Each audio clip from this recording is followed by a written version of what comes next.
Iran പരമോന്നത നേതാവായിരുന്ന അയത്തുള്ള അലി ഖമേനിയുടെ മകൻ മുജ്തബ ഖമേനി കൊല്ലപ്പെട്ടോ? ഇദ്ദേഹം ജീവിച്ചിരിപ്പില്ലേ? ജീവിച്ചിരിപ്പുണ്ടെങ്കിൽ പിതാവിൻ്റെ മരണാനന്തര സംസ്കാര ചടങ്ങുകളിൽ മുജ്തബ ഖമേനി പങ്കെടുക്കാത്തതെന്ത് എന്നുള്ള ചോദ്യങ്ങൾ ഉയർത്തുകയാണ് ആഗോള മാധ്യമങ്ങൾ. വലിയ തോതിൽ ഇത് ചർച്ചയാകുന്നു. ഖമേനിയെ തീർത്ത പോലെ മകനെയും ഇസ്രായേൽ തീർത്തു, അല്ലെങ്കിൽ ഇസ്രായേലും അമേരിക്കയും ചേർന്ന് തീർത്തു. ഇറാനെ ഏത് വിധേനയും ഒതുക്കും എന്ന് പ്രതിജ്ഞയെടുത്ത് നടക്കുന്ന ഡൊണാൾഡ് ട്രംപും ബെഞ്ചമിൻ നെതന്യാഹുവും അടുത്ത പരമോന്നത നേതാവ്, അതായത് അയത്തുള്ളയുടെ മകനെയും തകർത്തോ തീർത്തോ എന്നുള്ള സംശയമാണ് ഇപ്പോൾ ഉയരുന്നത്.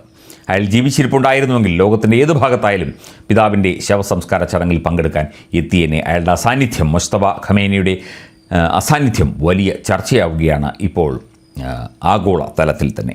അയത്തുള്ള അലി ഖമേനിയുടെ വിലാപയാത്രാ ചടങ്ങുകളിൽ മകൻ മുജ്തബ ഖമേനിയുടെ അസാന്നിധ്യം വലിയ ചർച്ചയാകുന്നു. മുജ്തബയുടെ ആരോഗ്യസ്ഥിതി വളരെ മോശമാണെന്നും അതല്ല മാസങ്ങൾക്ക് മുമ്പ് തന്നെ അദ്ദേഹം കൊല്ലപ്പെട്ടു എന്നുമുള്ള ഊഹാപോഹങ്ങൾ പ്രചരിക്കുന്നതിന് ഈ അസാന്നിധ്യം കാരണമാകുന്നു.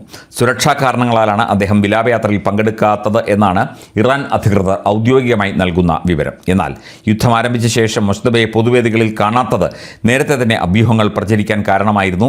പിതാവ് അയത്തുള്ള അലി ഖമേനി കൊല്ലപ്പെട്ട അതേ ആക്രമണത്തിൽ മുജ്തബയ്ക്ക് ഗുരുതര പരിക്കേറ്റു എന്ന റിപ്പോർട്ടുകൾ ഉണ്ടായിരുന്നു. ചലനമില്ലാത്ത അവസ്ഥയിലാണ് അദ്ദേഹമെന്നും ചില റിപ്പോർട്ടുകൾ ഉണ്ടായിരുന്നു. അതായത് അദ്ദേഹം പാരലൈസ്ഡായി കിടക്കുകയാണ് എന്നുള്ള ചില റിപ്പോർട്ടുകൾ പുറത്തു വന്നിരുന്നു. അദ്ദേഹത്തിന് നട്ടലിനും തലച്ചോറിനും ക്ഷതം പറ്റി എന്നുള്ള വാർത്തകളും ആ സമയത്ത് പ്രചരിച്ചിരുന്നു. ഇറാൻ്റെ ചരിത്രത്തെ തന്നെ മാറ്റിയ ആക്രമണത്തിന് ശേഷം മുജ്തബയെ പൊതുവേദികളിൽ ആരും കണ്ടിട്ടില്ല. അദ്ദേഹത്തിൻ്റെ സമീപകാല ചിത്രങ്ങൾ പോലും ഇറാൻ അനുകൂല മാധ്യമങ്ങളുടെ കൈവശമില്ല എന്നതും മുജ്തബ ഖമേനിയെക്കുറിച്ചുള്ള ഊഹാപോഹങ്ങൾക്ക് ശക്തി പകരുന്നു. എന്നാൽ അസാധാരണമായ സുരക്ഷാ സാഹചര്യം നിലനിൽക്കുന്നതിനാലാണ് മുജ്തബ ഖമേനി പിതാവിൻ്റെ ശവസംസ്കാര ചടങ്ങുകളിലും വിലാപയാത്രയിലും പങ്കെടുക്കാത്തത് എന്ന് ഇറാൻ പറയുന്നു. പൊതുവേദിയിൽ മുജ്തബയെ ശത്രുക്കൾ ലക്ഷ്യമിടും എന്നും ഇറാൻ സംശയിക്കുന്നു, അല്ലെങ്കിൽ ഇറാൻ ആശങ്കപ്പെടുന്നു. എന്തായാലും മുജ്തബ കൊല്ലപ്പെട്ടതായി സ്ഥിരീകരണമില്ല. അദ്ദേഹത്തെ രാജ്യത്തിൻ്റെ പരമോന്നത നേതാവായി തന്നെയാണ് ഇപ്പോഴും ഇറാൻ വിശേഷിപ്പിക്കുന്നത്. ഇസ്രായേലിൻ്റെ ഭീഷണിയാണ് മുജ്തബ പൊതുവേദിയിൽ പ്രത്യക്ഷപ്പെടാതിരിക്കാനുള്ള പ്രധാന കാരണമായി ഇറാൻ എടുത്തു കാട്ടുന്നത്. തീർച്ചയായിട്ടും ഇറാൻ്റെ പരമോന്നത നേതാവ് അത് ആരായാലും അവരെ തകർക്കുക, അവരെ തീർക്കുക എന്നത് ഇസ്രായേലിൻ്റെ ഒരു പരമമായ ലക്ഷ്യമായിട്ടാണ് ലോകം കാണുന്നത്.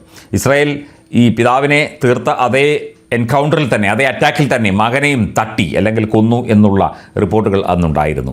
മാത്രമല്ല അതിനുശേഷം അദ്ദേഹത്തെ ആരും കണ്ടിട്ടില്ല. പൊതുവേദികളിൽ എന്നല്ല, അദ്ദേഹത്തെക്കുറിച്ചുള്ള വാർത്തകളോ ഇറാൻ ദേശീയ മാധ്യമങ്ങൾ സഹിതം അല്ലെങ്കിൽ ഇറാൻ്റെ ഔദ്യോഗിക മാധ്യമങ്ങളോ വെബ്സൈറ്റുകളോ ഒന്നും അദ്ദേഹത്തെക്കുറിച്ചുള്ള വാർത്തകളോ ചിത്രങ്ങളോ ഒന്നും തന്നെ പിന്നീട് പ്രസിദ്ധീകരിച്ചിട്ടുമില്ല.